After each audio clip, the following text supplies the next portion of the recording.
Hey folks, welcome to One Shots. I'm Sal. I'm Joel. So Venture Brothers is over. Yeah, which, it's so funny. There's such a massive long wait between that show for new seasons. I'm sure you've done it too, where it's like, oh yeah, Venture Brothers is back. I love that show. Oh, Venture Brothers is canceled. Shit, yeah, I guess that last season was what, like 3 years ago? For me, I was like, wasn't it already canceled? It just feels like it's canceled. Yeah, like I would love to hear what your introduction to Venture Brothers was and when your love affair began for the Venture family. Right, so I actually caught it way after the fact. It was like 3 or 4 seasons deep at this point. I think it was during the first time everyone thought it was done, Operation Prom, when everyone thought that was the final episode. Yes. For a long stretch of time. I think like that was just done, and I'm like, all right, I'm going to sit down and watch the whole thing. And I'm glad I did, because those first like 2 seasons are like a little rough if you don't really know what you're getting in for. I could understand why this show like amassed such like a huge following of stoners and people who are up at 2 a.m. to watch all of these and eventually realize, oh, there's actually a story going on here. Oh, there's actual continuity and shit. Right? Like it's about something. It's about people. It's sad. It's a deeply sad show. Yeah. I fell in love with Venture Brothers because of my wife, who was watching the show on her own, and when I met her, she got into it. When I met her, she was like, "Have you seen Venture Brothers?" And I was like, "No." Because I saw like a trailer for it or something, and I was like, pass. And it's not a aesthetically pleasing show at first, especially those first 2 seasons, which are honestly a little ugly in the way that like early Simpsons and early South Park is genuinely a little ugly. I like it. I thought that season 2, of course, they improved the animation. Season 1, clearly it's still part of the old regime of the Adult Swim, where they're like saving money and they're like using Flash or whatever. But like, I kind of really like it. I liked the design. I liked the look. Yes, everyone is, but everyone's like kind of like ingloriously depicted, which I kind of like really appreciated. Like no one is ideal, but the humor was solid. I was like so impressed by how funny the show was and how real the characters were. Like Tiffany was like, this show is fucking hilarious. And the pilot did not sell the show for me, but Tag Sale You're It should have been the pilot. And it really shouldn't have, because like you need to know who everybody is first. But like Tag Sale You're It is the episode to show people when you want them to fall in love with Venture Brothers. Because it's just like, this is what the show is. 100% that is the one, because the first 2 don't do it any favors. No, basically everyone you're going to be following for the rest of the series is in Tag Sale You're It. Monarch has one of his best speeches at the end of that episode. It's just like, this is what it's about, right on, and everything works. Exactly. And the premise is realistic within their context, but is absurd and fun for us. It works as a parody. It works as a story. It works on every conceivable level. Venture Brothers was, and I feel like the problem with Venture Brothers became, for me, that it drank the Kool-Aid. Because the Venture Brothers was a parody show for the most part. At least that's probably how they sold it, right? It was like, we're doing Johnny Quest, but dark. Like a fucked up Johnny Quest. Ha ha ha. That I buy, And yet, when you watch it, it's funny. And it's also like deeply interconnectedly self-referential. Dr. Orpheus is a amazing, one of the best depictions of Doctor Strange I've ever seen. 100%. I could not agree more. But and also these like very subtle, quiet, or overt lines or references where you're like, these are all deeply messed up people, but in very realistic ways. Like it's a very honest portrayal of like what it would be like to be the son of a super scientist, the sons of a fake super scientist, like what you would have to, being a bodyguard for an idiot loser. Like there's a lot of the whole show, I think, is a metaphor for failure. Yes, that's what Public and Hammer have said. This is our deep dive treatise on the nature of failure. Because no one wants to be where they are in that show. No. Everyone had higher aspirations and never got to live them out for whatever reason. That's right. Brock should be a super spy. He's a bodyguard. Dr. Venture should be a super scientist. He's a fake. His sons should be detectives, and they're stupid. Like everyone, the Monarch should be like an A1 supervillain, and he's not. He's the only one who's actually happy in that show. Like, it's true. That's so much, and like Monarch is so great too because like, oh, he actually believes the supervillain thing. He's in it for the costumes and to be an arch. He's like everyone else is so deeply. He really is, and like everyone else in the Guild of Calamity's Content is like so corporate and so going through the motions. They don't love it the way he loves it, and that's why Dr. Girlfriend loves him, because he's real in the way all those other people are not. They're just cashing a check, man. That's right. So Venture Brothers is brilliant in its formula, in its execution, but I fear that like around season 3 or 4, they really drank the Kool-Aid and went full tilt on because one of the things that the audience loved, I'm sure, was like when they dropped a very small tidbit of information about their past. When they're like, they give you a little window into what happened or where it all came from. And then at one point they went like, let's just make that the show. To me, that's what it looked like. It looked like they were just like, the show is about revealing where these people come from. And for me, I was like, but nothing you're saying or showing is as interesting as where they are now. There was definitely eras for the show. There was the beginning of like the first 2 seasons where it's like, oh, this is a pitch perfect Johnny Quest, Hardy Boys, Boy Adventurer parody. Yep. And like seasons 3 and 4, okay, now it's a deconstruction. And then like you said, it's like, okay, so now the show is about Venture Brothers. Right. It's like it's the show about these characters. It's like a real show. And then it becomes a real show. And then like for the last 2 seasons, 6 and 7, it completely upended it and moved them to Marvel's New York. Yeah. And then it like actually becomes a more modernist take on like superhero culture and everything. And the fact that they've kind of saved the world a bunch. So they're kind of heroes themselves and everything. And they have money now. And it kind of recaptured a little bit of season 1. Yeah. Where it's like, okay, so now you're back to being a parody of all these different things. And how fucked up would it be to live in Marvel's New York with all these heroes and villains constantly running into each other, and then by the time it was all over, it was over. Yeah, exactly. And yet it's funny because every time that they would show you or tell you what happened or what the truth was behind them, they never told you what you wanted to know. They showed you something else, or they would tease it showing you the thing that you've been asking about and then show you something else, which is funny. And you know, it's deeply clever and circumventive and subversive, and I like that. But when you know and love these characters and you've been with them for so long, like I feel like when you are with a character who fails constantly, or when you're with them on their greatest failures, you know them most. So I feel like more people feel kinship to the Venture Brothers and the Venture universe than most characters they are familiar with in fiction, because it's easy to love someone when they're successful. It's harder to love someone when they're a failure. Or when they're at their worst. Of all their many flaws, yeah. And so it's like you need for the Venture Brothers closure. Closure is the most important thing if you are a member, if you are on their journey.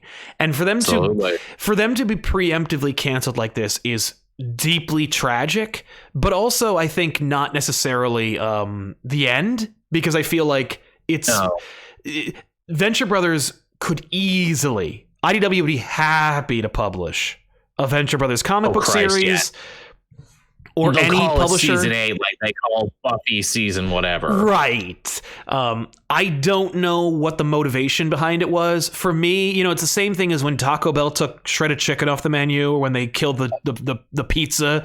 It's like, you have all these ingredients. Why are you doing this? And it's like, because we need to cut costs, or we think we do, and we don't care, and it doesn't really matter, and we're a bad company. Like, coming here anyway. Yeah, it's like, you know why Venture Brothers got canceled? Because Warner Brothers AT&T spent $1 trillion on a stupid app that no one's gonna fucking own, like in 2 years. Yeah.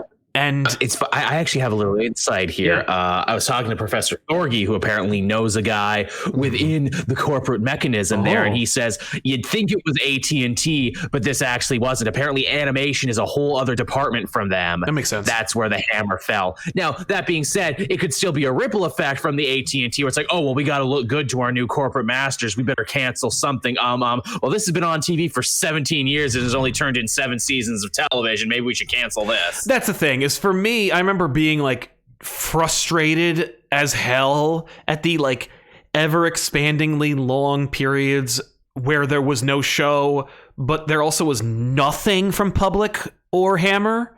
Like, all they were doing was writing the show and then voicing the show. It wasn't like they were hand animating the show. Like, they're working on these. Well. But like, and it wasn't like they were produced, like they started out with 13 episodes. What they did, but like, it wasn't like at some point their reach exceeded their grasp and they made too many shows or episodes per season. Like, at some point or another, they got comfortable making like 4 to 8 episodes per season and still had 3 to 5 years between shows. And it's like, dude, I understand like why, Rick and Morty takes so long. Not necessarily as long as it does. I understand they're perfectionists, but also both Harmon and Roiland are doing other projects. And they're all very busy. I don't know what Hammer and Public do outside of Venture Brothers. Neither do I. Which is part of the mystique, too, where it's like, what the fuck do you guys do when you're not doing this? Right. And Public has been in the comic book industry for decades. And I know that he has like pen names and he works for the most part. Like, he is busy. But Hammer? Like, it just seems like it seemed like maybe someone at Warner Brothers Animation looked at the bottom line one day and was like, these two people have been living off of us for 20 years and they've only produced like 19 episodes of show. How the fuck it did kind of seem like a mafia no-show job there like someone's just coming in and clocking in for them. Like, excuse me. Now, I would imagine that like if that were the case and Venture Brothers was super, like, Venture Brothers is reasonably popular and it has its own following. If it makes the money, just squeeze them. Like, just call and be like, hey, the meal ticket is used up. You need to have a show by the end of the year or it's over. But like, give them an ultimatum. I heard an interesting thing equally as far as the Thorgy theory, which was that there's a new head at Adult Swim. And he's like, I want to get rid of everything that the old guard had, which is a thing that they do. Whenever the new studio head comes in, they throw away everything the old guard had. And like, Venture Brothers is one of the oldest, longest running things. So I need to make my mark. Like, Mike Lazo was the guy. I think he also greenlit Rick and Morty and a bunch of... Harmon speaks very highly of him and say, this guy, he's a straight shooter, doesn't fuck with anyone, very rare, and he's just a nice Southern man is what he is. And the way he was kind of making fun of the way he talks, but he's also like, hey man, because we're just making art here and we're just having fun, right? Right. That's what this job's supposed to be about. I'm like, yeah, that kind of seemed the Venture Brothers thing where it's like, hey guys, I know what you're doing. You're making art here and you're making a really great show and you can just turn it in whenever it's ready. I don't want to mess with your process. Right. Like, well, we can always just make another season of Squidbillies. Like, we're good. Like, we can fill the time. Really. And we'll just call Tim and Eric and have them fucking like, shit on a snare drum for 45 minutes and people will call it like highbrow art. Why not? We'll just wait for your next like Christmas special. Oh, every 6 years. Cool. Like, I don't know. I feel like so too many cooks. Yeah. For me, like, I was sad because I'd like to know how it ends for the Venture Brothers. But I'm also on one hand, I'm like, maybe if you turned in the product on time, you would have been on the next thing by now. Like, you would have been able to move on and it wouldn't have had it taken away from you. I don't know. Like, it's a mixed bag because I do deeply respect the art process, but I also recognize that like art comes from adversity and like you need someone cracking the whip, so to speak. You don't need that whip to have like a hard edge that like with like a rivet on the end that like pulls skin off, but like you need somebody who's just like, yo, you can't just do you can't give me a whole season of this, you can't give me a whole fucking episode where this happens. And it's like there's give and take and there's conflict, and the conflict breeds new ideas. Like, you get the prequels if you just let an artist do whatever they want and tell them they're geniuses. So like, but I do respect those two, and I do want whatever they're going to produce, and I'm sad that they weren't able. I know they were in the midst of writing season 8. Or yeah. Do we know if season 8 was the last one? Like, I think if it was, they would have said so. Although it did really feel like in season 7, they were nearing some sort of ultimate conclusion, because we get the big reveal that fans had, been theorizing forever, that Rusty and the Monarch are actually brothers and they didn't know it. Even then, there's still a lot of shit they don't know. We as the audience knows more than they know now. Of course. And ultimately, Hank having the big thing to be like, you know what, to grow up, I need to actually get away from my fucked up family, and him disappearing into the crowd in the final episode with his stupid 60s Batman mask on Batman. That was literally the final shot of season 7. Nice. Yeah, they need to do, like, they deserve an ending. It's earned the right to end the show. Yeah. Make it a special, make it a TV movie. I don't know. I don't know if I want a movie, because I feel like 90 minutes isn't enough time to end their story properly. Right. But yeah, I don't know. But it's sad. It's sad. It's disappointing. It's frustrating, and it's not fair. And I agree. Despite the fact that I have been, for the longest time, for like 10 years, been like, it's over. If you're not gonna make the fucking show on time, then just stop making the fucking show. But like to hear that they were told they weren't allowed to do it, Yeah. That's different than them. It's a kick in the balls. Yeah, it's a kick in the balls, and I hope that they're able to take it someplace else. To wrap Venture up. Brothers, a big merch mover. I don't see the Venture Brothers logo on a lot of stuff. I wonder, is that something from them? Are they like artists? Because like Rick and Morty, that shit's on fucking everything. And yeah, they knew that's a sweet plug for Cartoon Network. Yeah. Well, I think especially, like, I feel like knowing Harmon, he was probably like, sign all the contracts. This show will be canceled in half a season anyway. Like, we might as well take all the fucking money we can for now. TMNT this shit. Yeah. And then he was like, there is virtually no Venture Brothers merchandise. There's a lot of like fun Redbubble stuff, like the Guild of Calamitous Intent logo and stuff, but they didn't really merchandise it out. I think there are action figures. I don't remember.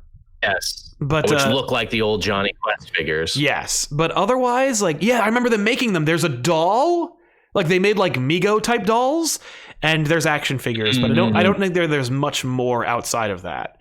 There was a thing in season 6. They set up a website with like a premier t-shirt company, and you could get a shirt based on the episode that season. So there was like a really nice League of Calamitous Intent shirt, a really nice what's the band that Dermot and Hank are in together? Oh god, I don't remember. But I know what you're talking about.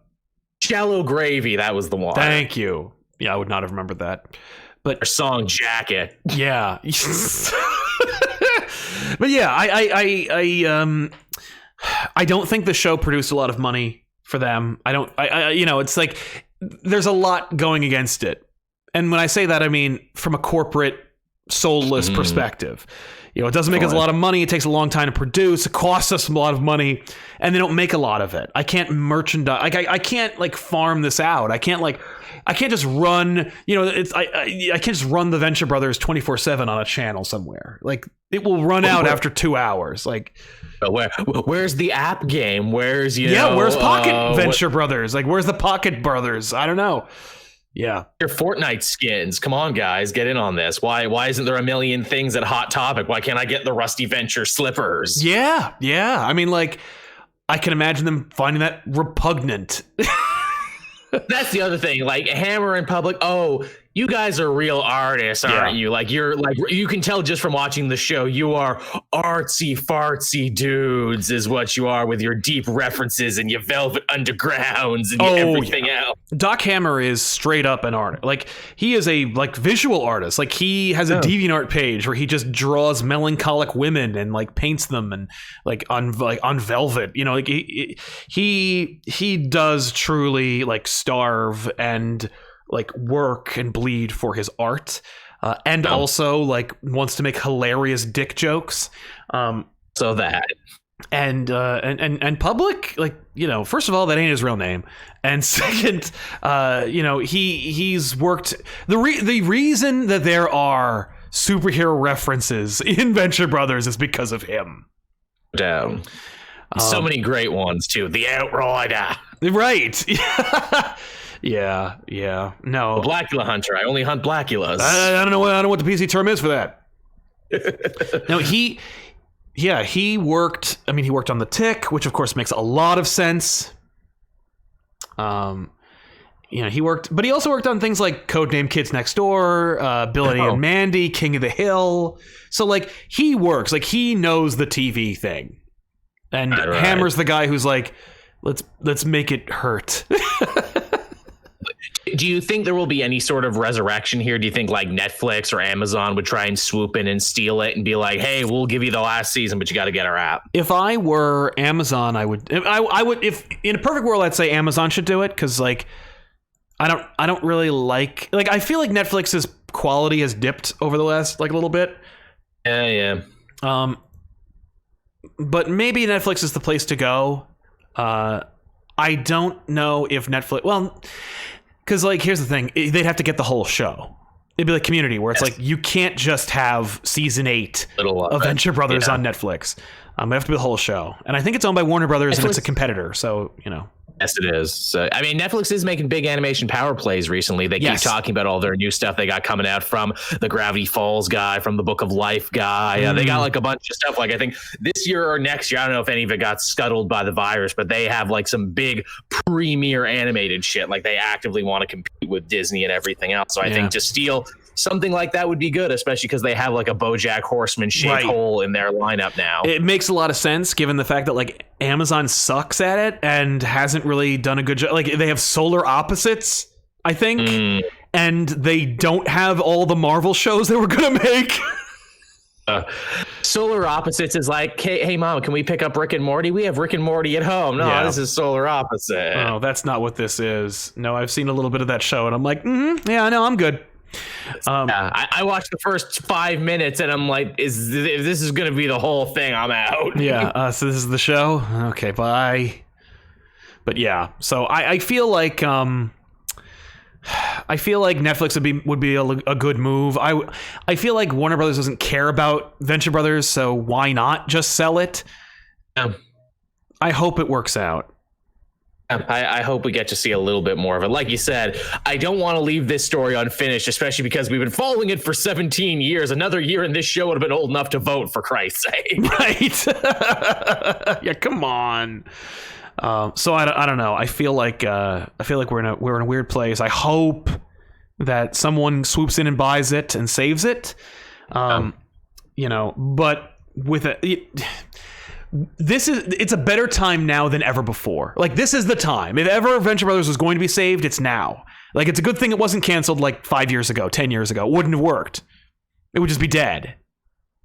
The weirdly interesting thing is they only announced it on Twitter like yesterday. Right. And the thing is, they're like, hey, so we actually got the news a while ago, but we're only telling people now. Like, well, why didn't they make a bigger deal saying it was? And why are you only telling us? Did you already try and shop it around? Or are you trying to drum up interest now in it? Yeah, I don't know. Because I feel like, remember the death of the Tick on Amazon and how like they tried. Like Edlund tried to get that show picked up by everybody and they all passed.